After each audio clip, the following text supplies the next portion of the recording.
ओम नमः श्री यतिराजाय विवेकानंद सूरय सच्चिद सुख स्वरूपाय स्वामिने तापहारिणे। प्रणाम জানাই এই যুগের মুক্তি সূর্য স্বামী বিবেকানন্দের পাদপদ্মে। প্রণাম জানাই ভগবান শ্রীরামকৃষ্ণ দেব জগজ্জননী শ্রীমা সারদা দেবী রামাচরণে। এরপর জগতের পূর্ব সকল ধর্মে সকল আচার্যগণের পাদপদ্মে জানাই আমার প্রণতি।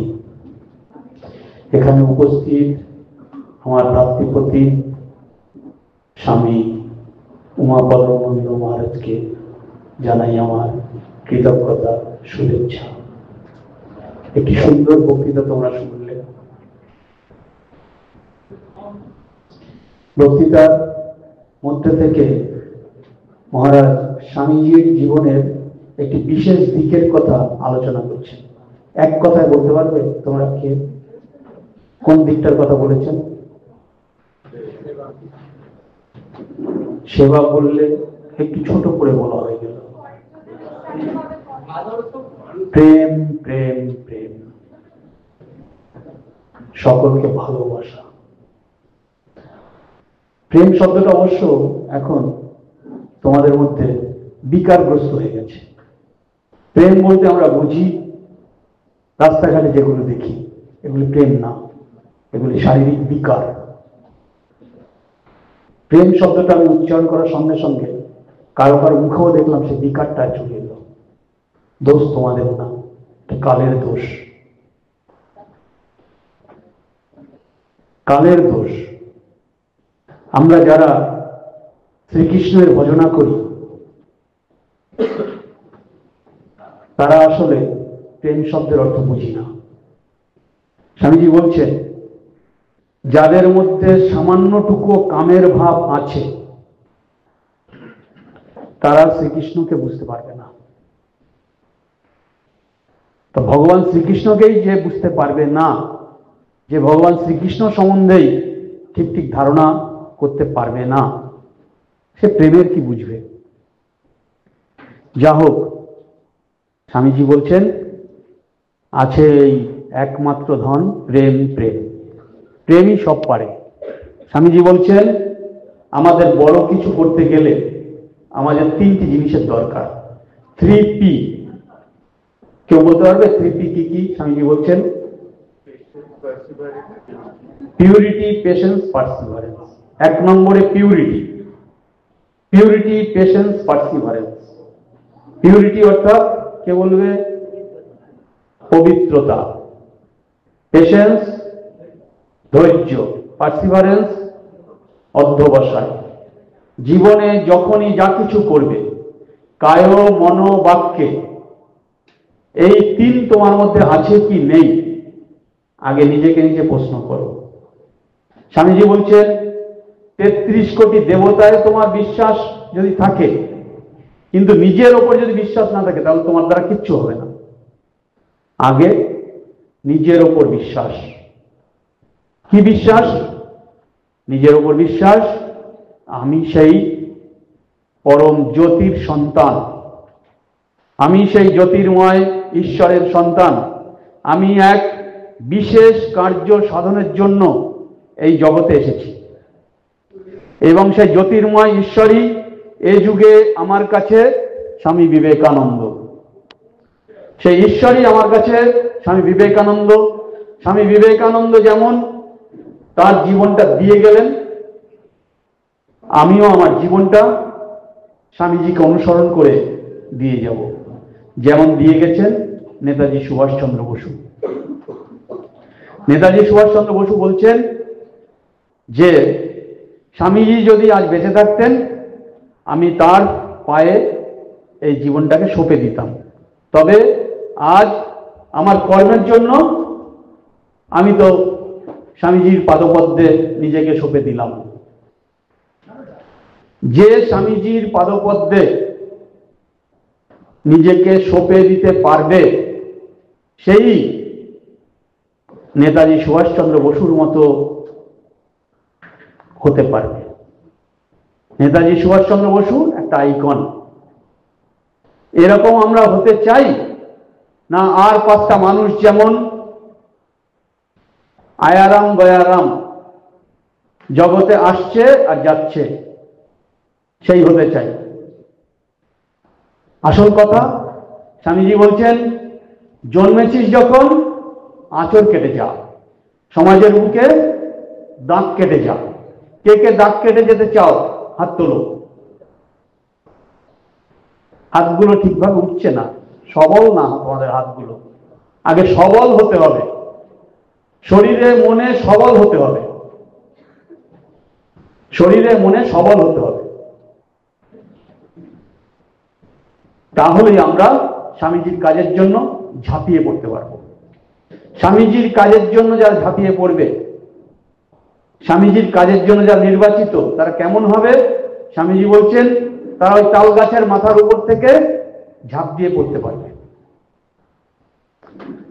স্বামীজি যদি আদেশ করে যে তাল গাছের মাথার উপর থেকে তুমি ঝাঁপ দিয়ে পড়ো, আমরা কেউ পারবো? স্বামীজির কথায় তাল গাছের মাথার উপর দিয়ে ঝাঁপ দিয়ে পড়তে কেউ পারবো না। স্বামীজি তার শিষ্যদের বলছেন, আমি যদি মনে করি তোদের মঙ্গলের জন্য তোদের ওই চা বাগানে কুলি হিসেবে বেঁচে দেব, তোরা চা বাগানের কুলি হিসেবে সারা জীবন কাটাবি। এই আজ্ঞাবহতা, প্রথম হচ্ছে আমাদের এই আজ্ঞাবহতা। আমাদের মধ্যে এই আজ্ঞাবহতা আছে কি না নিজেকে নিজে প্রশ্ন করতে হবে। যেখান থেকে যে আজ্ঞাটা আসছে যাচাই করতে হবে, এই আজ্ঞাটা, এই আদেশটা আমাকে শ্রেয়ের পথে নিয়ে যাবে না প্রেয়ের পথে নিয়ে যাবে। দুটো পথ আছে, শ্রেয়ের পথ আর প্রেয়ের পথ। শ্রেয়ের পথে আমাকে কি করবে? অমর করবে। প্রেয়ের পথে কি করবে? আমাকে ভোগবাদের দুনিয়ায় ডুবিয়ে দিয়ে আর 5টা মানুষের মতো আমি একদিন চলে যাব, আমার সঙ্গে সঙ্গে সবই চলে যাবে। দেখো, শ্রেয়ের পথ কোনটি আর প্রেয়ের পথ কোনটি? যখন একটি শিশু জন্মগ্রহণ করে, তখন কি হয়? সেই বাড়িতে কে কাঁদে আর কে আনন্দ করে জানো না? কেউ কাঁদে তখন। কেন শিশুটি কাঁদে না? শিশুটি জন্মের পরেই কাঁদে তো, আর বাড়ির সবাই আনন্দ করে। শিশুটি কাঁদতে কাঁদতে কি বলে? শিশুটি বলে এ কাহা, মানে কি? আমি কোথায় এলাম? আমি তো বেশ সুন্দর ছিলাম, মায়ের গর্ভে ছিলাম, যোগে ছিলাম, সেখান থেকে নিচে এসে পড়লাম, এই কষ্টের পৃথিবীতে এসে পড়লাম, কোথায় এলাম? আর সকলে তাকে ঘিরে কি করে? আনন্দ করে, তাই তো? কিন্তু শিশুটি যত বড় হয়, তাকে ঘিরে ভালোবাসা, আনন্দ এগুলো কমতে থাকে না বাড়তে থাকে? কমতে থাকে। যখন সে দুরন্ত হয়, একটু হাঁটা চলা শেখে, দুরন্ত হয়, তার মাই প্রথমে পিঠে তাল দেয়। তারপরে আর একটু বড় হলে, তোমাদের সেই কারো পড়া আছে ছুটি গল্প রবীন্দ্রনাথ ঠাকুরের? ছুটি গল্পে 2 ভাইয়ের নাম কি ছিল? কে বলবে? কি নাম ছিল? নিশ্চয়ই আগের জেনারেশনের, বর্তমান ছাত্রছাত্রী না। ফটিক আর মাখন। ছোট ভাইয়ের নাম কি? আর বড় ভাইয়ের নাম উল্টো হলো, ফটিক বড় আর মাখন ছোট। যাই হোক, সেই যে ছোট ভাই, সে পড়াশোনায় ভালো ছিল, আর বড় ভাই পড়াশোনার দিকে একদম মন ছিল না। মা কাকে বেশি ভালোবাসত? ছোটকে নিশ্চয়ই। আর বড়টি ছিল বেশি দুরন্ত, নদীর পাড়ে ঘুরে ঘুরে বেড়াতো, ইত্যাদি করত। বাবা ছিলেন না। গল্পটা যাদের পড়া নেই পড়ে নেবে। তারপরে যখন মামা প্রস্তাব দিল যে তোর একটি ছেলেকে নিয়ে যাবো আমি শহরে, কাকে নিয়ে গেল? যেটি অমনোযোগী, পড়াশোনা ইত্যাদি মন নেই। তারপরে তার কি পরিণতি হলো বুঝতে পেরেছ? সে বাড়িতে থাকতো, তবুও মায়ের বকাঝকা শুনতো, যাই শুনতো, তবুও একটু ভালোবাসা পেত। কিন্তু পরে মামা বাড়ি গিয়ে তাকে কেউ পছন্দ করতো না। আমাদের যদি আমাদের মধ্যে যদি সেই এগিয়ে যাওয়ার প্রেরণাটা না থাকে, আমরা যদি এগিয়ে যাওয়ার পথে না এগোতে থাকি, আমাদের মধ্যে যদি সেই প্রসারণ না থাকে, স্বামীজি বলছেন প্রসারণী জীবন, সংকোচনী মৃত্যু, তাহলে আমরাও এরকম সমাজ থেকে দূরে সরে যাব, আমাদেরকে কেউ ভালোবাসবে না, একদিন কেউ চাইবে না। তাই আমাদের প্রথম কর্তব্য কি? আমরা ছাত্র, আমাদের প্রথম কর্তব্য ছাত্রানাং অধ্যয়নং তপ। অধ্যায়ের মধ্যে কি বুঝি? শুধু পরীক্ষার খাতায় কি নম্বর পাবো? আজকাল তো সব শর্ট কোশ্চেন, মুখস্থ করলেই হয়ে গেল, টুকে দিলেই হয়ে গেল, যেভাবেই হোক। পরীক্ষার নম্বর কিন্তু জীবন গঠন করবে না। তুমি প্রতিনিয়ত যে কোনো কাজের সঙ্গে যুক্ত আছো, নিজেকে নিজে প্রশ্ন করো, আমার মধ্যে সেই 3P আছে কি নেই? Purity, patience, perseverance. প্রথম পি, পিউরিটি, পবিত্রতা। পবিত্রতা ছাড়া কিছু হয় না। আমরা কিন্তু ছোটবেলায় সবাই পবিত্র থাকি, আমরা সকলে ছোটবেলায় পবিত্র থাকি। এরপরে আস্তে আস্তে আমাদের মধ্যে কি ঢোকে? চালাকি ঢোকে, ফাঁকি দেওয়া ঢোকে, ঢোকে না? যখন একটু বড় হই আমরা ফাঁকি দিয়ে, এটা হচ্ছে জীবের স্বভাব, ফাঁকি দেওয়া। যদি দুটো লাইন থাকে, একটা লাইনে খুব অনেক লোক দাঁড়িয়ে আছে, লম্বা লোক দাঁড়িয়ে আছে, আর একটা লাইনে প্রায় লোক নেই, কেউ নেই, আমরা চেষ্টা করব কি ওই লাইনটা তাড়াতাড়ি চলে যাওয়া। যদি অন্যায়, ওই লাইনটা আমার যাওয়ার কথা না, আমার জন্য এই লাইনটা, তবু আমি জোর করব ওখানে যাওয়ার, তাড়াতাড়ি করে। আমরা জগন্নাথের প্রসাদ পাওয়ার জন্য হয়তো সকাল থেকে 3 ঘন্টা দাঁড়িয়ে আছি, এর মধ্যে আর 1 ঘন্টা দাঁড়ালেই প্রসাদ পেয়ে যাব। এর মধ্যেই কোনো একটা অন্যায় পথে সুযোগ আসলো, আমি এই লাইনটা ছেড়ে দিয়ে ওই লাইনে তাড়াতাড়ি করে প্রসাদ পেতে গেলাম। যে কোনো ব্যাপারে জীবের স্বভাব এটা, অপেক্ষাকৃত সুবিধাজনক পথ যেটি, সেটিকে অনুসরণ করা। আমরা আসলে সবাই মার্ক্সবাদীও কেউ নই, লেনিনবাদীও কেউ নই, আমরা সবাই সুবিধাবাদী।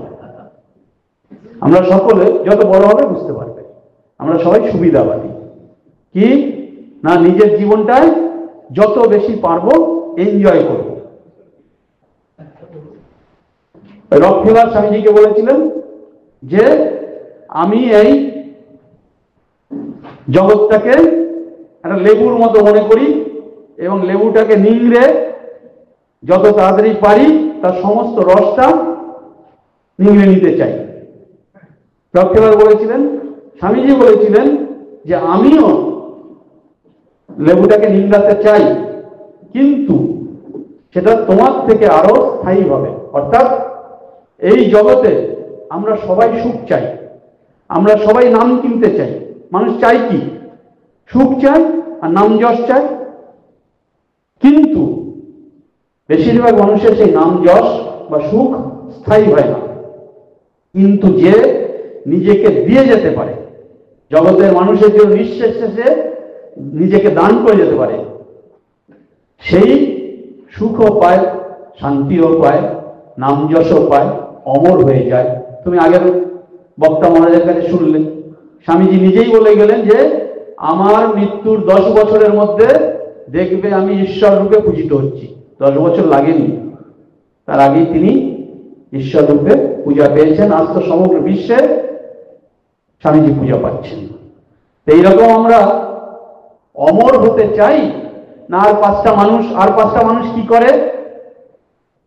ছোটবেলাটা দুরকম মানুষ থাকে, যে অন্যান্য সাধারণ মানুষ 2 রকম মানুষ।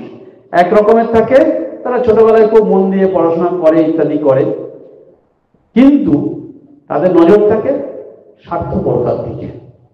তারা একটু বড় হয়, ভালো রেজাল্ট করে, ভালো চাকরি বাকরি পায়, গ্রাম থেকে উঠে গিয়ে শহরের দিকে চলে যায়। শহর থেকে আরো বেশি দূরে পারলে দিল্লি বোম্বে যায়, আরো বেশি সুবিধা পাওয়ার জন্য আমেরিকা যায়, কিন্তু গ্রামের দিকে তাকিয়ে দেখে না। বেশিরভাগ শিক্ষিত মানুষ যারা, আর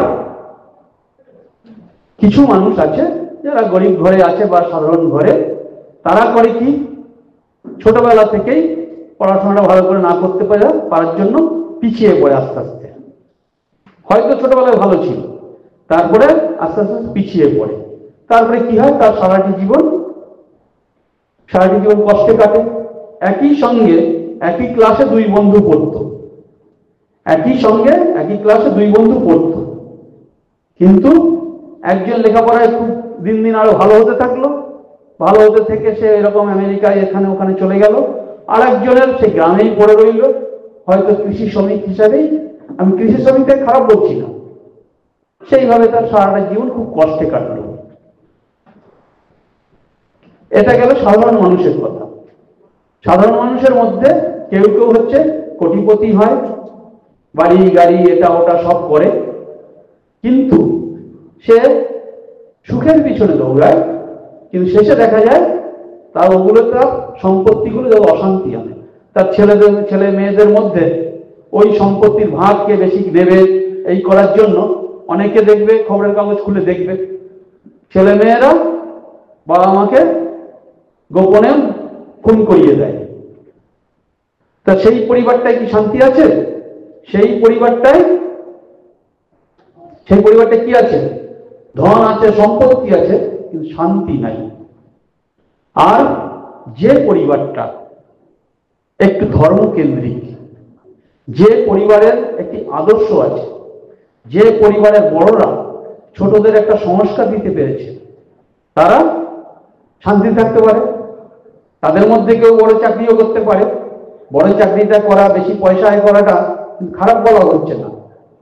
ঠাকুর শ্রীরামকৃষ্ণদেব বলছেন, পয়সা আয় করবে, চাকরি করবে, পয়সা আয় করবে, সব করবে, কিন্তু কতক্ষণ করবে? ধর্মের সংসার যতক্ষণ তোমার পালন করার জন্য যেটুকু পয়সা লাগে সেটুকু করবে, মানে সৎ পথে থাকবে, সৎ পথে থাকবে। এই সৎ পথে থেকে যারা পয়সা আয় করবে, তাদের সংসারটা কি হবে? শান্তিতে পূর্ণ থাকবে। আর যেসব সংসারে বাবা অসৎ পথে পয়সা আয় করে, তার ছেলে মানুষ হয়? মানুষ হয় না। এ নিয়ে বলতে গেলে ঘন্টার পর ঘন্টা কেটে যায়। তা তোমাদের শুধুমাত্র, তোমরা সব জানো, আমি জাস্ট ছুঁয়ে যাচ্ছি। এটা গেল সাধারণ মানুষের পথ, কিন্তু তারাও কিন্তু অমর হয় না। অমর হয়, অনেক পয়সা আয় করলো, অনেক কিছু করলো, গাড়ি বাড়ি করলো, সব করলো, অমর হয়? অমর হয় না। অমর কারা হবে? মহারাজ একটু আগে বলেছেন, তারাই চিরকাল বেঁচে থাকে যারা অন্যের জন্য বেঁচে থাকে। এই অন্যের জন্য বেঁচে থাকার জন্য তোমার কি দরকার? তোমার সামনে একটা আদর্শ থাকার দরকার, যে আদর্শ তোমাকে সর্বদা কি বলবে? প্রসারণী জীবন, সংকোচনী মৃত্যু। নিজেকে প্রসারিত করো, জেগে ওঠো, জীবনের একটা মুহূর্ত নষ্ট করো না। যেখানে যে এই মুহূর্তে আছি, সেই মুহূর্ত থেকে সামনের প্রত্যেকটা মুহূর্তকে, জীবনের প্রতিটা মুহূর্তকে মূল্য দিয়ে এগিয়ে যাওয়াটাই হচ্ছে জীবন। তোমাদের ছাত্রছাত্রীদের কর্তব্য হচ্ছে প্রতিনিয়ত তোমরা নিজেকে প্রশ্ন করো,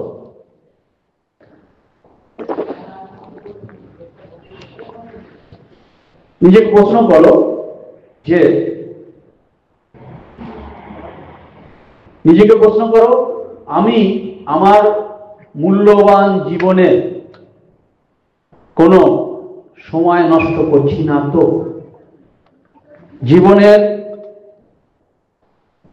জীবনের সবচাইতে মূল্যবান জিনিস হচ্ছে সময়।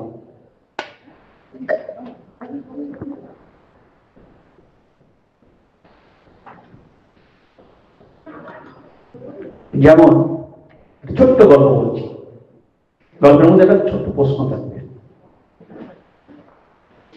গল্পটা হচ্ছে একটি বাচ্চা ছেলে পরীক্ষায় ভালো নম্বর পেয়েছে। তার বাবা খুশি হয়ে তাকে একটা খুব ভালো সন্দেশ খেতে দিয়েছে। তো তোমাদের যদি বাবা একটা ভালো সন্দেশ খেতে দেয়, খুব আনন্দ করে খাবে, তাই তো? কিন্তু দেখা গেল বাচ্চা ছেলেটি সন্দেশটি খাচ্ছে, একটু পর থেকেই, খাওয়া শুরু 2-1 মিনিট পর থেকেই খাচ্ছে, তখনও খাচ্ছে, ভ্যাঁ ভ্যাঁ করে কাঁদছে। কেন কাঁদছে তো বলতে পারবে? ছেলেটার কি বুদ্ধি নেই? ও আগে শুনেছে আমার কাছে, সেই জন্য হাত তুলছে। হ্যাঁ, যে আগে শোনেনি সে হাত তোলে। বাচ্চা ছেলেটির কি বুদ্ধি নেই? তখন তাকে জিজ্ঞাসা করা হচ্ছে, এই তুই সন্দেশ খাচ্ছিস, আনন্দ করবি তো, কাঁদছিস কেন? সে ছেলেটি যে উত্তরটা দিল, খুব দার্শনিক উত্তর। বড়রাও আমরা সে উত্তরটা আশা করি না। ছেলেটি বলল, খেতে খেতে দেখিয়ে শেষ হয়ে যাচ্ছে যে, মানে এত ভালো সন্দেশটা খাচ্ছি, তা শেষ হয়ে যাচ্ছে। আমাদের জীবনটাও কিন্তু শেষ হয়ে যাচ্ছে। আমাদের সবচেয়ে জীবনের মূল্যবান সময় হচ্ছে এই ছাত্র জীবন। এই সময়টাই নিজেকে গঠন করার সময়। এই ছাত্র জীবনের সামনে যার একটা জ্বলন্ত আদর্শ না থাকবে এবং ছাত্র জীবনের প্রতিটা মুহূর্ত যে নিজেকে নিজে এগিয়ে নিয়ে যাওয়ার জন্য কাজে না লাগাবে, প্রত্যেকটা মুহূর্ত নিজেকে নিজে প্রশ্ন করতে হবে, আমি কায় মন বাক্যে যা কিছু করছি তা কিছু, সমস্ত কিছু আমাকে শ্রেয়ের পথে নিয়ে যাচ্ছে তো? স্বামীজিকে আমি জীবনের আদর্শ করেছি, সে স্বামীজির পথে নিয়ে যাচ্ছে তো? স্বামীজি কিন্তু সব দেখতে পাচ্ছেন, সব শুনতে পাচ্ছেন, আমি মনে মনে যা চিন্তা করছি সব তিনি জানছেন, বুঝতে পারছেন। স্বামীজি এতে খুশি তো? স্বামীজি যেটা বলেছেন যে জন্মেছিস যখন আঁচড় কেটে যা, জীবনটাকে দিয়ে যা, যাতে তুই চলে যাওয়ার পরেও তোকে এই জগতের মানুষ মনে রাখে, তোকেও যেন জগতের মানুষ পূজা করে। আমার প্রত্যেকটা মুহূর্ত আমি সেদিকে দিচ্ছি তো না আর 5টা মানুষের মতো চলে যাচ্ছি?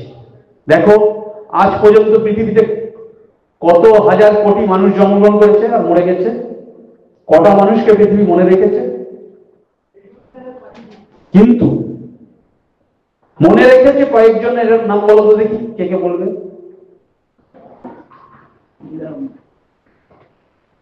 তারপরে নিজেরা বলো। সর্বদা চিন্তা করতে শেখো। জীবনের নাম হচ্ছে উচ্চ উচ্চ চিন্তা, সর্বদা করতে হবে। জীবনটা তোমার বাহ্যিক জীবনটা হচ্ছে খুব সাধারণ থাকবে, সিম্পল থাকবে, কিন্তু চিন্তা করবে উচ্চ উচ্চ। যদি আমরা বহু আগের দিকে তাকাই, শ্রীরামচন্দ্র বা শ্রীকৃষ্ণ তাদের কাছে কন্ট্রোভার্সারি আছে, কেউ কেউ বলবে এগুলি ঐতিহাসিক চরিত্র না, এগুলি আমি বাদ দিলাম। শ্রীরামচন্দ্র বহু হাজার বছর আগের কথা, শ্রীকৃষ্ণ বহু হাজার বছর আগের কথা, তাদেরকে কি মানুষ ভুলবে?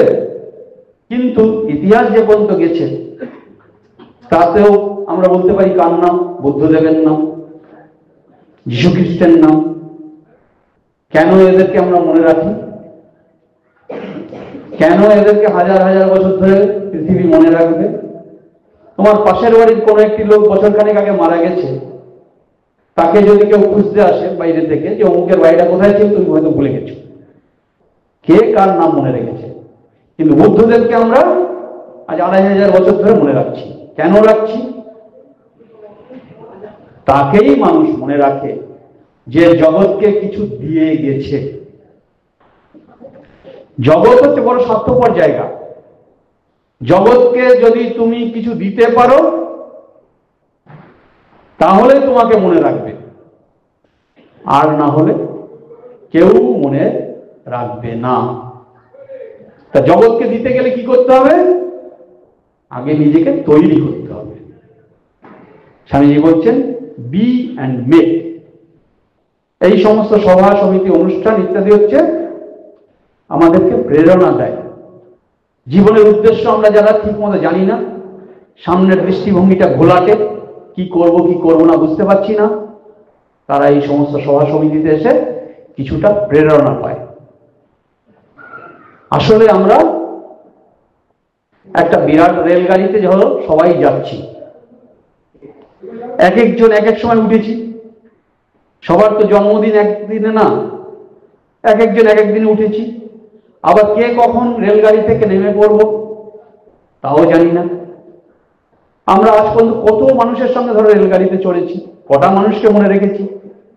কিন্তু এমনও আছে, নিজেরা যদি চিন্তা করি যে কোনো একটা মানুষের সঙ্গে হয়তো 2 মিনিটের জন্য আলাপ বা 5 মিনিটের জন্য আলাপ বা একদিনের জন্য আলাপ, তাকে আমরা মনে রেখেছি, রাখি না?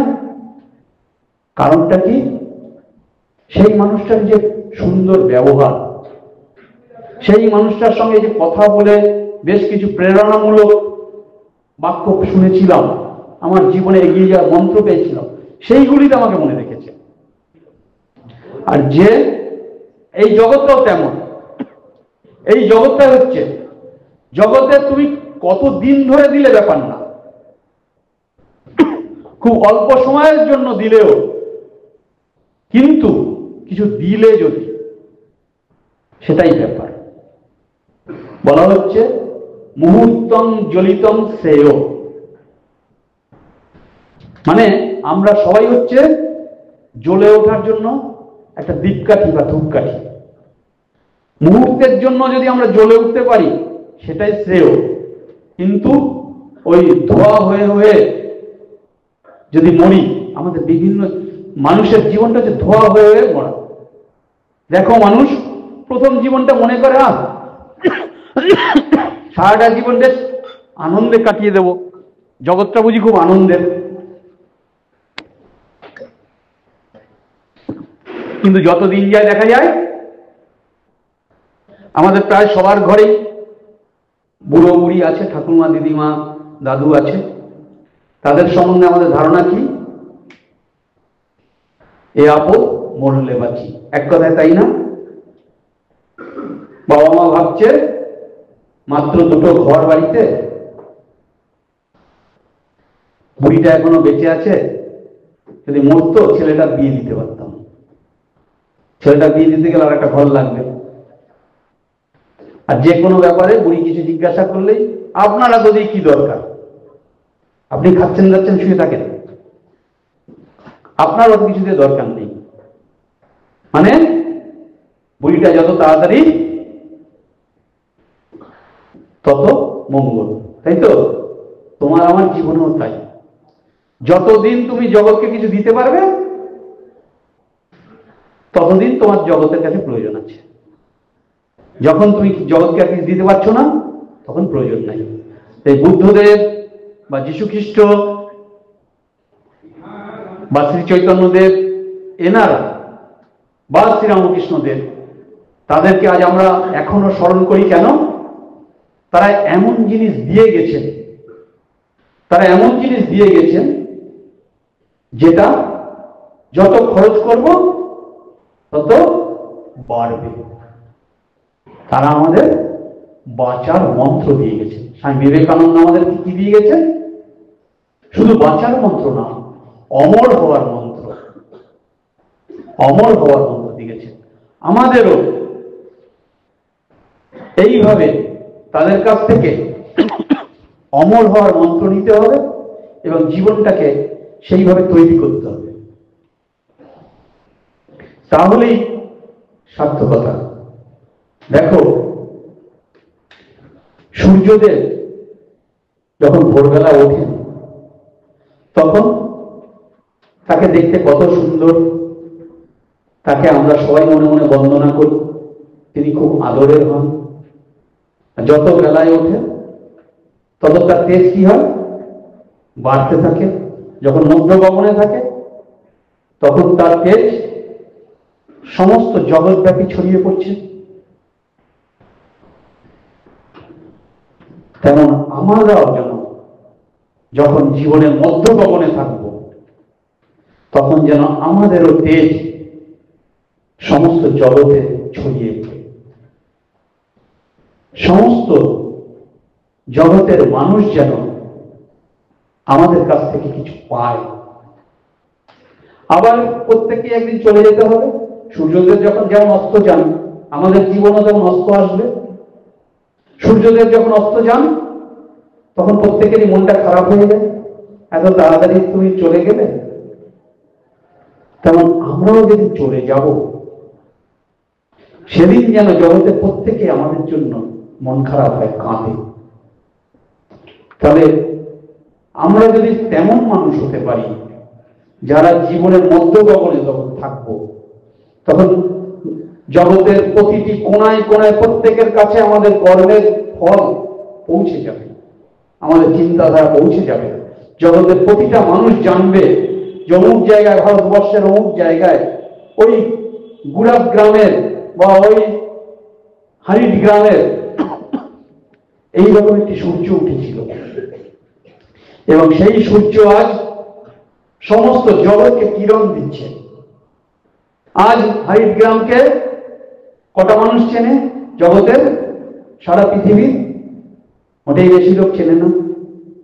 কিন্তু তোমার জীবনটা এমন হোক, জগতের প্রতিটি মানুষের কাছে তোমার নাম এমন ভাবে পৌঁছে যাক, যার জন্য হারিট গ্রামকে সারা পৃথিবীর মানুষ চিনবে। যেদিন তোমার জীবনে আবার সূর্য অস্ত যাবে, সেদিন গোটা পৃথিবীর মানুষ কাঁদবে এবং ছুটে আসবে একবারের জন্য হলেও এই হারিট গ্রামকে, তোমার জন্মস্থানকে একবার দেখে যাওয়ার, সেখানকার ধুলো একটু নিয়ে মাথায় দেওয়ার। যদি তুমি তোমার জীবন সেরকম তৈরি করতে পারো, তুমি তোমার জীবনে তুমিই হবে আরেকজন বুদ্ধদেব, তুমিই হবে আরেকজন শ্রীরামকৃষ্ণদেব বা স্বামী বিবেকানন্দ। যদি তুমি কিছু দিতে পারো, তা দিতে গেলে আগে নিজেকে তৈরি করতে হবে। তো তৈরি করার জন্য সবচেয়ে বড় আদর্শ, আমাদের সামনে আদর্শ স্বামী বিবেকানন্দ। স্বামী বিবেকানন্দ কি বলছেন? Be and make. আগে নিজেকে তৈরি করো এবং অপরকে তৈরি করো। আগে নিজে তো জ্বলো, তারপরে অপরকে জ্বালাও। আগে নিজের দীপকাঠিটা জ্বালাও, আর নিজের দীপকাঠি দিয়ে সহস্র কাঠিকে জ্বালিয়ে দাও। সমস্ত সহস্র জীবনের মধ্যে তোমার জ্যোতি উদ্ভাসিত হোক, তাহলে তোমার জীবন সার্থক। Be and make. তা নিজেকে তৈরি করতে গেলে কি দরকার? স্বামীজি বলছেন 3P: purity, patience, perseverance. Purity, পবিত্রতা। পবিত্র আমরা সকলেই আছি, ছোটবেলায় পবিত্রই থাকি। যত দিনে আমাদের মধ্যে ফাঁকি দেওয়ার বুদ্ধিটা না ঢুকবে, ততদিন আমরা পবিত্র আছি। যত দিনে আমাদের মনটা সরল থাকবে, যত দিনে আমরা মিথ্যা কথা বলতে না শিখব, যত দিনে আমরা কোনো কিছুর জন্য, মানে জাগতিক জিনিসের জন্য কাম, ক্রোধ, লোভ, মোহ, মদ, মাৎসর্য এইগুলিকে প্রশ্রয় না দেব, ততদিন আমরা পবিত্র। একটা ছোট্ট বাচ্চা ছেলে, 5 বছরের ছেলে, সে কাম কি জিনিস জানে? জানে না। কামটা কখন জানে সে? যখন একটু বড় হয়। তাই কাম প্রত্যেকের মধ্যে আছে আমাদের, কিন্তু আমাদের কামটা কি করতে ব্যবহার হয়? বিকৃত প্রেমের, মানে প্রেম বলতে আমরা বুঝি কি? একটি দেহ আর একটি দেহের সঙ্গে যতক্ষণ বেশি গায়ে গায়ে লেগে থাকতে পারি, সেটাকে বলে প্রেম। ওইটাই হচ্ছে কাম। মানে তুমি যতক্ষণ নিজেকে মনে করছো আমি এই দেহটাই, এবং আরেকজনকে মনে করছো দেহটা, যেমন কুকুর বিড়াল ইত্যাদি করে, ততক্ষণ তোমার মধ্যে আছে সেটা কাম। আর যখন তুমি নিজেকে দেহ মনে করবে না, তাহলে তুমি কে? তুমি এই শরীর নয়, তুমি হচ্ছে আত্মা। তোমার ভেতরে সেই ভগবানই আছেন। এই ভগবান তোমার ভেতরে থেকে উদ্ভাসিত হতে চাইছেন, প্রকাশিত হতে চাইছেন এই দেহকে আশ্রয় করে। তুমি একটা সুযোগ পেয়েছ, আর কবে মানব জন্ম পাবে তার কোনো ঠিক নেই। একটা গানে আছে না, আর না হবে তো মানব জন্ম পাষাণে ঠুকিলে মাথা। মানে আবার কবে মানব জন্ম আসবে, সুযোগ আসবে, আমরা কেউ জানি না, আর হয়তো আসবে না। এই জীবনেই আমার ভেতরে যে ঈশ্বর উদ্ভাসিত হতে চাইছেন, প্রকাশিত হতে চাইছেন, এই শরীরকে কেন্দ্র করে তাকে প্রকাশ করো। আর না হলে এর আগে আগে আমাদের হয়তো কোটি কোটি জন্ম কেটে গেছে, এটাও যাবে কেটে। এরপরে হয়তো আবার কুকুর, বিড়াল, কীট পতঙ্গ, এটা ওটা হয়ে জন্মগ্রহণ করতে হবে। এটা কিন্তু গল্প নয়, আধ্যাত্মিক বিজ্ঞান, ভারতীয় ঋষিদের দ্বারা আবিষ্কৃত। তা আমাদের প্রত্যেককে সর্বদা মনে রাখতে হবে স্বামীজির সেই মন্ত্র, বি অ্যান্ড মেক। আর মনে রাখতে হবে নিজেকে শুধু দাও, নিজেকে দাও। স্বামীজি বলছেন পরার্থ পরতাই ধর্ম, আর স্বার্থ পরতাই অধর্ম। এই যে মহারাজ বলছিলেন যে একটা খাবার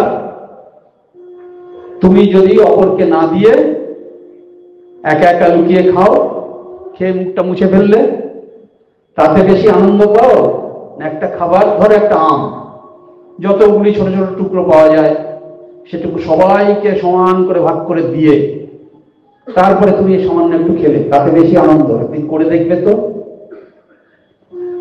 বুঝতে পারলে? স্বামীজি বলছেন যে যে কাজটা তুমি ভালো বলে জানছো, যে কাজটা তোমাকে শ্রেয়ের পথে নিয়ে যাচ্ছে, জোর করে হলেও সেই কাজটাকে মাঝে মাঝে করতে হয়। তুমি ধরো নিজে খুব কৃপণ, একটা পয়সাও তুমি খরচা করতে চাও না, বা যে কোনো খাবার শুধু নিজে খাবো করো, কিন্তু একদিন আমার কথাটা শুনে তুমি করে দেখো তো। তুমি নিজের কথা মানে একদিন করে দেখো, দেখবে তুমি তোমার ভেতরের যে হৃদয় খুলে যাবে, আর তারপর থেকে মনে হবে শুধু অপরের জন্য কিছু করি, অপরের জন্য কিছু করি। মানে তোমার জীবনে সংকোচন ব্যাপারটা কেটে গেছে, এখন তুমি শুধু এগিয়ে যাচ্ছ, তুমি এগিয়ে যাচ্ছ। স্বামীজি বলছেন শুধু ভালো কর্ম করেই যাও, তার ফল কি হলো সেদিকে আশা করো, তার ফল কি হলো আশা না করে করে যাও।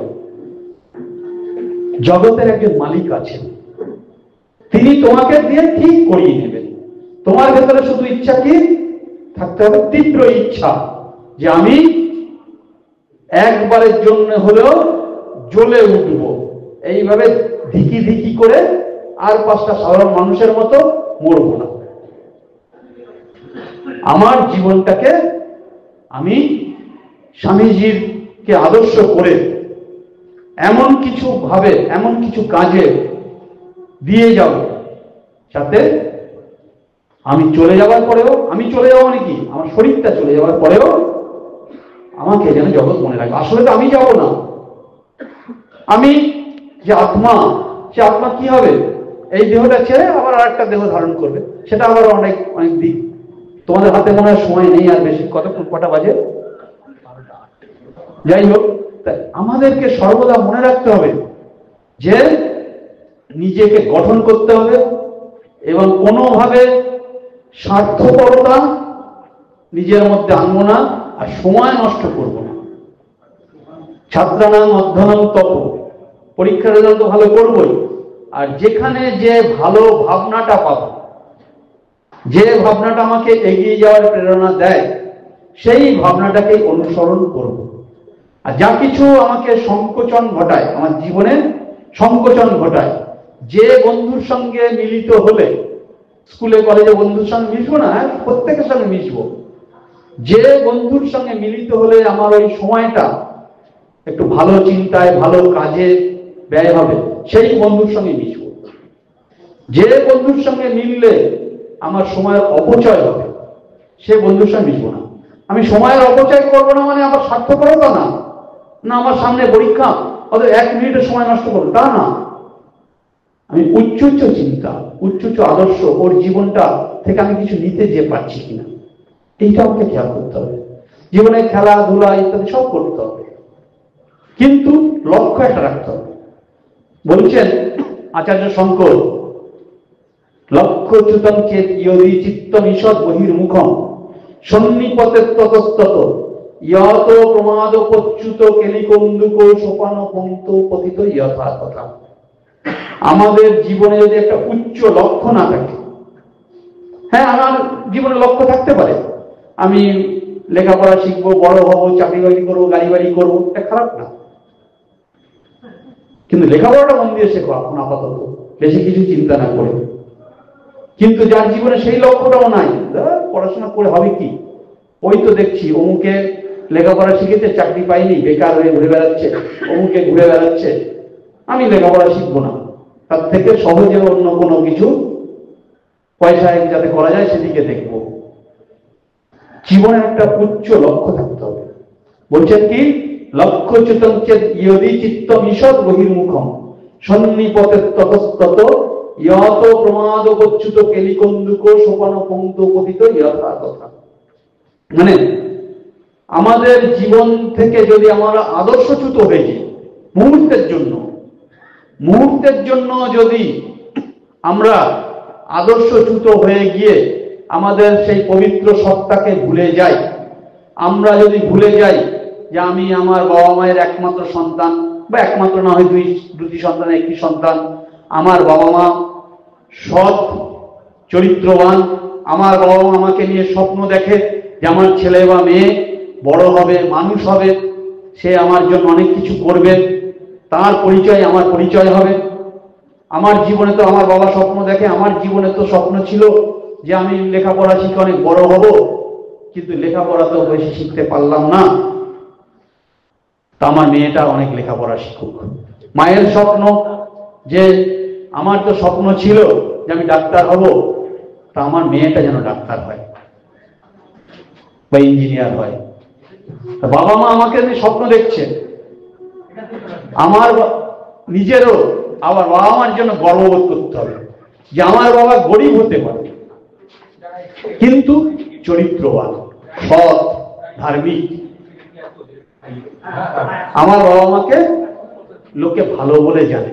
তবে আমি এমন কোনো কাজ করব না, এমন কোনো পরিবেশে যাব না, এমন কোনো কারোর সাথে মেলামেশা করব না যাতে বাবা মা শুনলে দুঃখ পায়, মনে কষ্ট পায়। বোঝা গেল? এইভাবে নিজেকে সর্বদা আত্মবিশ্লেষণ করতে হবে, কায় মনোবাক্যে। আমি এমন কোনো কাজ করব না যাতে অপরকে কোনো ভাবে কষ্ট দেই, বা আমাকে তো কষ্ট দেবই না, কোনো কারোকে কোনো কষ্ট দেব না। বন্ধুদের সঙ্গে ঝগড়াঝাটি হতে পারে, কিছু হতে পারে, কিন্তু তাহলে তার সঙ্গে মারপিট করতে যাব না।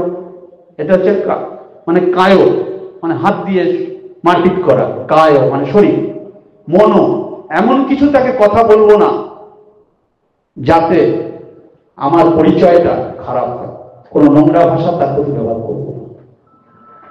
তাহলে আরেকটি ঘটনা শুনুন। রামকৃষ্ণ মঠ মিশনের ত্রয়োদশ সংঘগুরু মহারাজ শ্রীমৎ স্বামী রঙ্গনাথানন্দজি মহারাজ স্বর্গত প্রয়াত,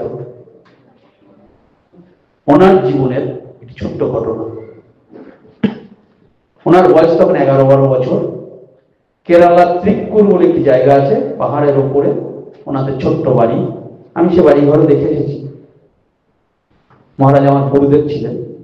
যাই হোক, সেই ছোট্ট পাহাড়ের ওপরে একটি শিব মন্দির আছে। তার উঠোনে, সেই মন্দিরের সামনে যে উঠোন, সেখানে কয়েকটি বালক খেলাধুলা করছে, তার মধ্যে তিনিও আছে। 11-12 বছর তখন বয়স। তা তিনি বন্ধুর সঙ্গে একটু কি ঝগড়া হয়েছে, একটা সামান্য কটু কথা বলেছে।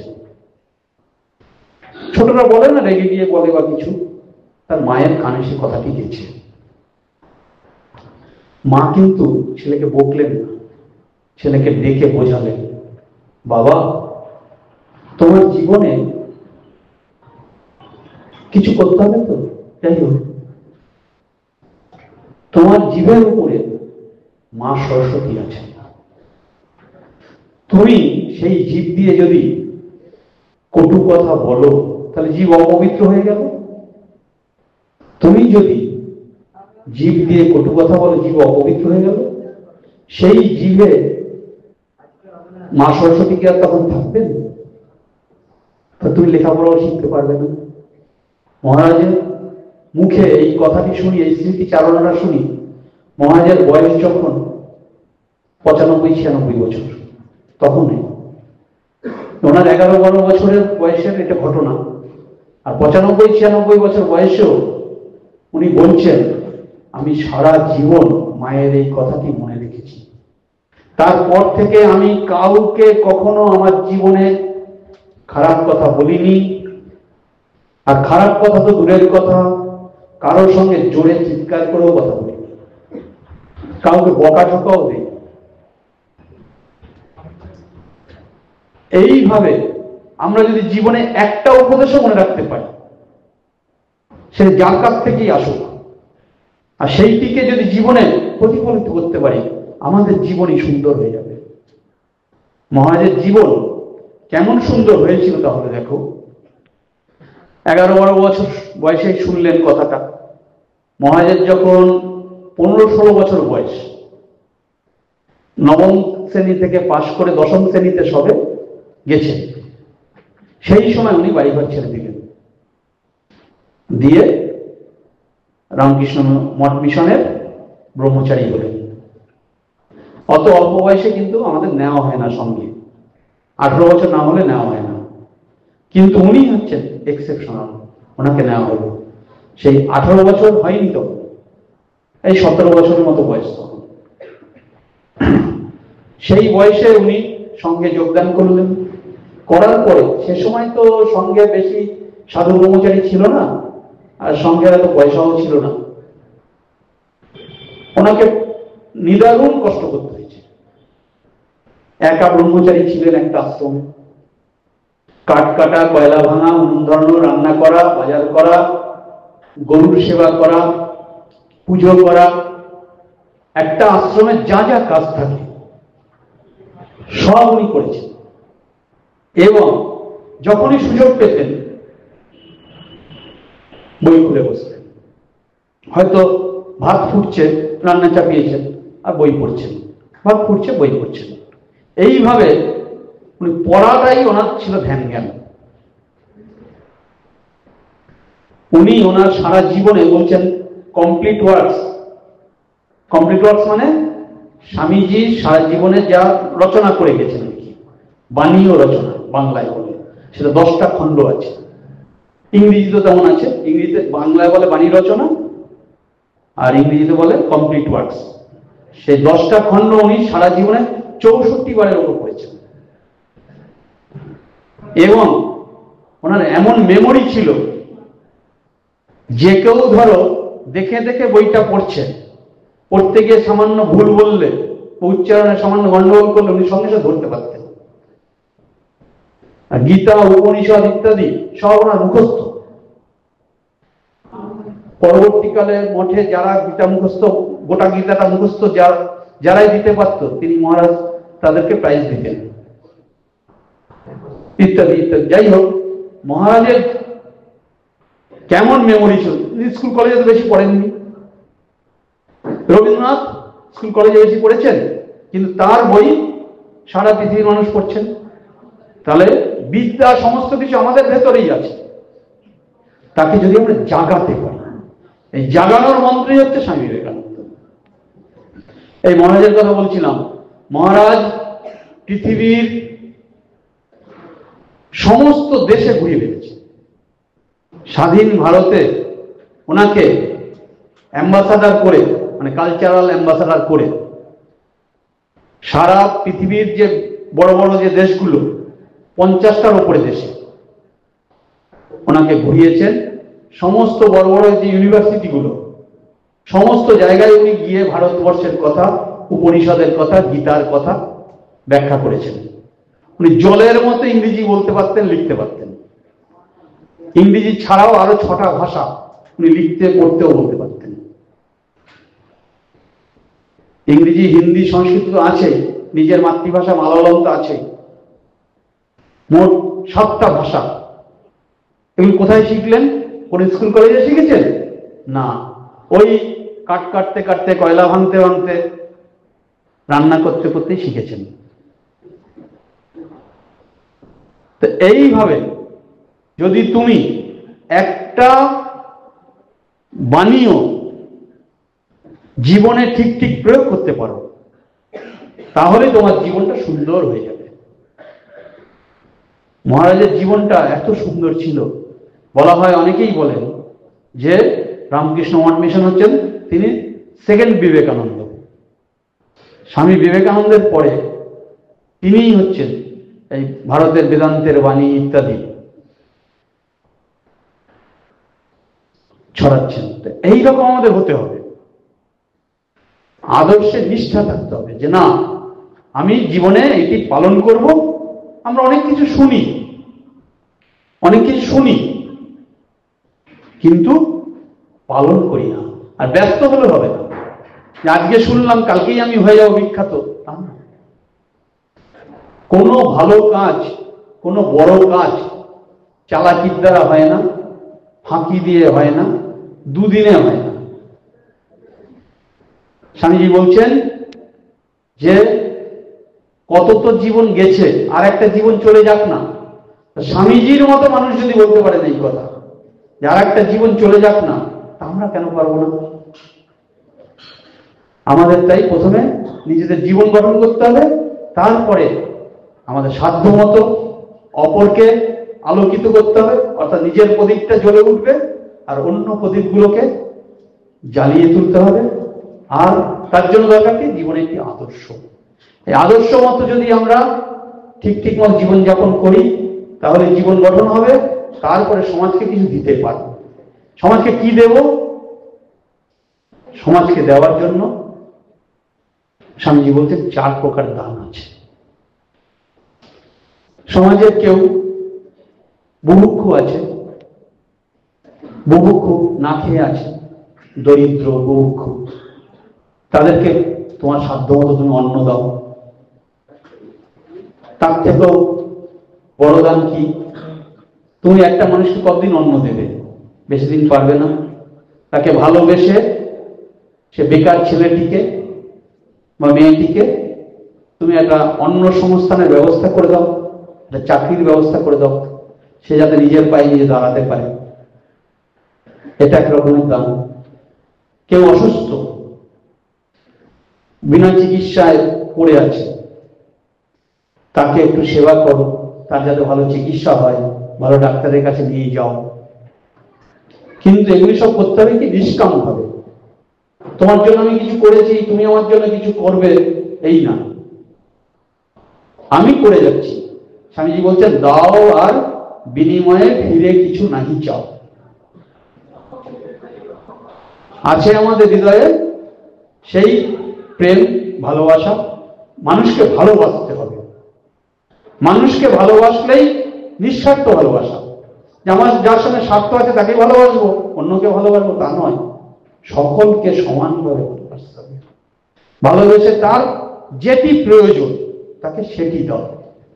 যে মানুষটা ক্ষুধার্ত, বুভুক্ষু, দুটো অন্নের প্রয়োজন তার, তুমি বললে এসো খাবে পরে, এসো আমি গীতা পাঠ করছি তুমি শোনো।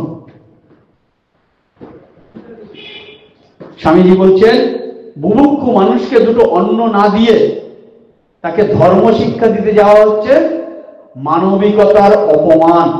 মানে তুমি সেটা অপরাধ করছো। যে ছেলেটি এখনো চাকরি বাকরি পায়নি, কিছু হয়নি,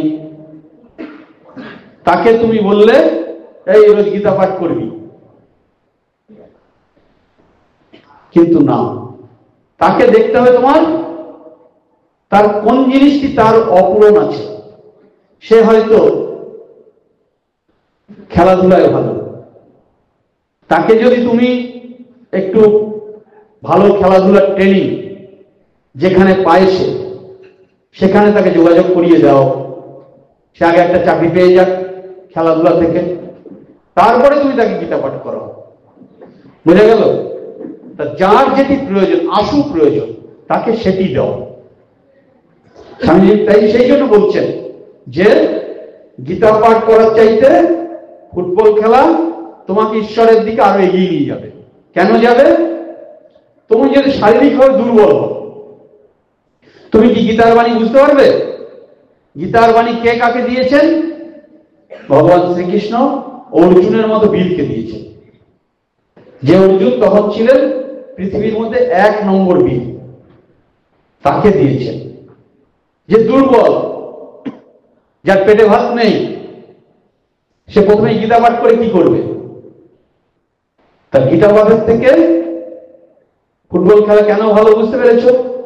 তবে সবার ক্ষেত্রে না, আবার কিন্তু আমার ক্ষেত্রে যদি হয়, এখন আমি যদি এখন ফুটবল খেলতে যাই, স্বামীজি বলছেন যে ফুটবল খেলা ভালো, আমি বুড়ো বয়সে ফুটবল খেলতে গেলাম গীতা পাঠ করা বন্ধ করে। কার ক্ষেত্রে কোনটা প্রয়োজন বুঝতে হবে, তাকে সেই পথে নিয়ে যাও। বোঝা গেল? যার ক্ষেত্রে যেটি দান প্রয়োজন, যে ছেলেটি বা মেয়েটি প্রেমে হয়তো প্রত্যাখ্যাত হয়েছে, কদিন হয়তো তার সঙ্গে ঘুরে তার কাছ থেকে কিছু নিয়ে তাকে ছুঁড়ে ফেলে দিয়েছে, তারপরে সে মেয়েটা সোজা বাংলায় কি বলে, লাঠি খেয়ে, তাই তো? সে কি হয়েছে? এখন পাগল হয়ে গেছে। পাগল হয়ে গেছে, হয়তো সুইসাইড করতে গিয়েছিল, মরতে পারেনি, বেঁচে গেছে। আমরা সমাজটাকে কি বলি? তাকে দেখিয়ে এরকম আঙুল দেখিয়ে বলি, ওই দেখ, ওই দেখ। হ্যাঁ, তুমি তাকে পারলে ভালোবেসে কাছে ডাকো, ডেকে তাকে, সে তো আদমারা হয়েই গেছে, তাই না? তাকে কাছে ডেকে ভালোবেসে তাকে প্রেরণা দাও আবার বেঁচে ওঠার, তার মরা গাছটায় যেন আবার ফুল ফোটে। তার জন্য যদি তুমি তাকে ভালোবেসে রোজ একটু সময় দাও, তাকে বোঝাও, তার মাথাটা প্রায় খারাপ হয়ে গেছে, তাকে আবার বোঝাও, তাকে যদি একটা চাকরি বাকরির ব্যবস্থা করে দাও, সে যদি স্বাবলম্বী হয়, সে তখন বুঝবে কি, আর বিয়ে না হলো আমার, সে ছেলেটি বা মেয়েটি আর বিয়ে হলো না, কিন্তু আমি একটা ভালো কাজে জীবনটাকে ব্যয় করছি, সে আবার নতুন ভাবে বাঁচার উদ্যম পাবে। এই কাজটি তোমার মাধ্যমে যদি হয়, এইটি হলো স্বামীজির সবচেয়ে বড় পূজা। এইটি হলো স্বামীজির সবচাইতে বড় পূজা। এইটা করতে গেলে তো, লোককে ভালোবাসতে গেলে তো অনেক লেখাপড়া জানতে হয়, অনেক বড় সড় শক্তিমান হতে হয়, এমন তো কোনো কথা নেই। তাহলে কি হতে হবে? আমাকে নিঃস্বার্থপর হতে হবে। মানে তাকে ভালোবাসতে যাব, আমি কি পাবো এই চিন্তা না। আমি স্বামীজির কাজ করছি, স্বামীজি বলছেন অন্ধজনে দেহ আলো, মানে যে যেদিক থেকে প্রতারিত, নিপীড়িত, অত্যাচারিত, আর্ত, দুঃখী, অনাথ, আতুর, তাকে তুমি যতটা পারো শুধু দাও, বিনিময়ে ফিরে কিছু নাহি চাও। এটাই হচ্ছে স্বামীজির কাজ। একবার কিছু করে দেখো, দেখবে সারা জীবন তোমার আনন্দে ভরে যাবে। একটা মানুষের একবার উপকার করো, দেখবে তোমার রোজই মনে হবে কে কোথায় আর্ত আছে, আতুর আছে, তার জন্য যদি কিছু করতে পারি, তোমার জীবনটা ফুলে ফলে ভরে যাবে। আমরা সে গত শতাব্দীর কথা, মানে 1900 কিছু সালের কথা, সেই সময় সাইক্লোন রিলিফ করতে গিয়েছিলাম উড়িষ্যায়। সে মানুষের যে কি কষ্ট, কল্পনা করতে পারবে না। সাইক্লোন হয়ে গেছে, তার 15 দিন পরেও দেখছি গাছের পরে এরকম ডেড বডি ঝুলছে, পাটা উপরে মাথাটা নিচে ঝুলছে। দেখলে বোঝা যাচ্ছে না নারী শরীর না পুরুষ শরীর। খালের জলে অসংখ্য বডি ভাসছে তখন, যার মধ্যে গরু, ছাগল, মানুষ সব মিলে আছে। তা তাদের জন্য যে কিছু করতে পেরেছি, এইটাই আমাদের কাছে। তখন একজন মহারাজ বলছিলেন, ওনারও শরীর চলে গেছে, যাই হোক, যে এখন তো তোমাদের অল্প বয়স, এইটা থাকবে তোমাদের সারা জীবনের মূলধন।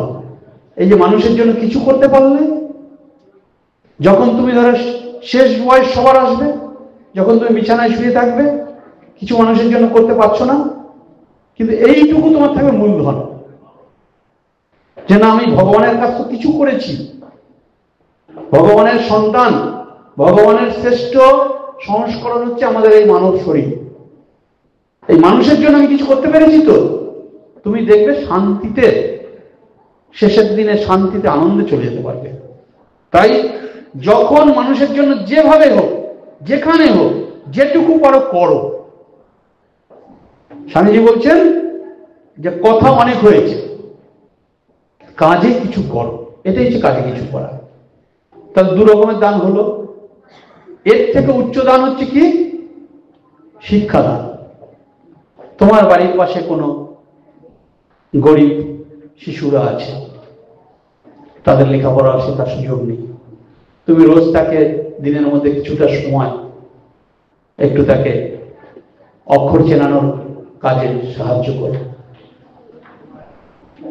তাকে জীবন পথে এগিয়ে যাওয়ার সুযোগ দিলে, এগিয়ে নিয়ে গেলে, নিজেও এগিয়ে যাও, অপরকেও এগিয়ে নিয়ে যাও।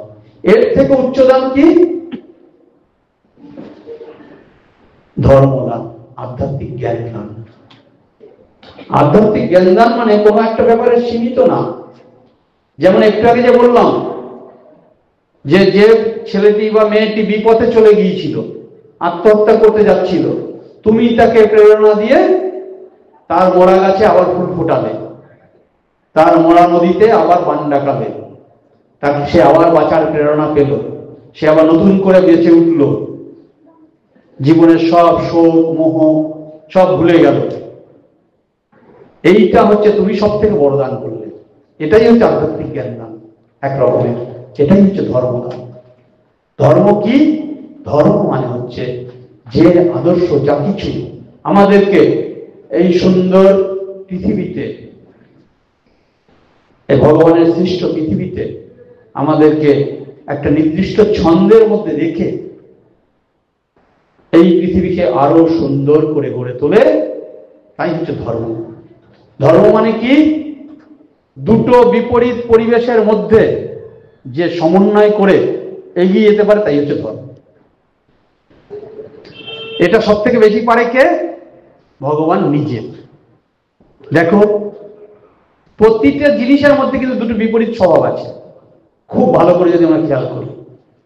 কারো বাড়িতে যদি দেখো, মাও খুব নরম প্রকৃতির, বাবাও খুব নরম প্রকৃতির, সেই বাড়িটা বেশি সুখের হয় না একজন একটু কঠোর আর একজন একটু নরম? সেই বাড়িটা বেশি সুখের হয়? বলো তো দেখি, কেউ বলতে পারছো না? হ্যাঁ, কারণ কারণ হচ্ছে মা হয়তো বড় খিটখিট করে, তাই না? আর মেয়েরা সাধারণত তো বলে বাবা খুব ভালো। তা কিন্তু দুজনই যদি নরম হয়, সে মেয়ে কিন্তু উচ্ছনে যাবে। মায়েদের সাধারণ নজর থাকে, মেয়ে পড়তে যাবে, আমি নিয়ে যাব, আমি নিয়ে আসবো, ওই অন্য কারোর সঙ্গে যেন, কার সঙ্গে আবার বন্ধুত্বটা না করে, পড়তে বসে যেন মোবাইল বেশি না ঘাটে। মাটা বড় খিটখিট করে, মাকে মাঝে মাঝে ঝাঁটিও দিয়ে দিই, হ্যাঁ বাবা তো এরকম না, তুমি এরকম কেন? সেই বাড়ির ছেলে মেয়ে কিন্তু মানুষ হবে, আর সেই বাড়িতে ভগবান বেশি বিরাজ করবেন। যে বাড়ির বাবা বা মা দুজনই এলোমেলো, দুজনের জীবন অন্যরকম। সে বাড়িতে কোটি টাকা আয় করুক, কিন্তু সে বাড়িতে কখনো শান্তি থাকবে না। তাই এই দুটো বিপরীত মানে স্বভাবের বস্তুকে বা ব্যক্তিকে যিনি যত বেশি মধ্যে সমন্বয় করে চলতে পারে, সেই তত ভগবানের দিকে এগোচ্ছে। ভগবানের সংজ্ঞাই হচ্ছে, একটি সংজ্ঞা বলছে যে দুটো বিরুদ্ধ ভাবকে যে এক জায়গায় সুন্দরভাবে রাখতে পারে, তিনিই ভগবান। সবচাইতে বড় উদাহরণ কি? আমাদের মুখের ভেতরটা। মুখের ভেতরে কি আছে? সব থেকে নরম কি? জিভ। আর সবচেয়ে শক্ত কি? দাঁত। দেখো, সবচাইতে নরম জিভ আর সবচাইতে শক্ত দাঁত, তারা দুয়ে মিলে কি সুন্দরভাবে সমন্বয় করে চলছে। যদি দাঁত বলে, এই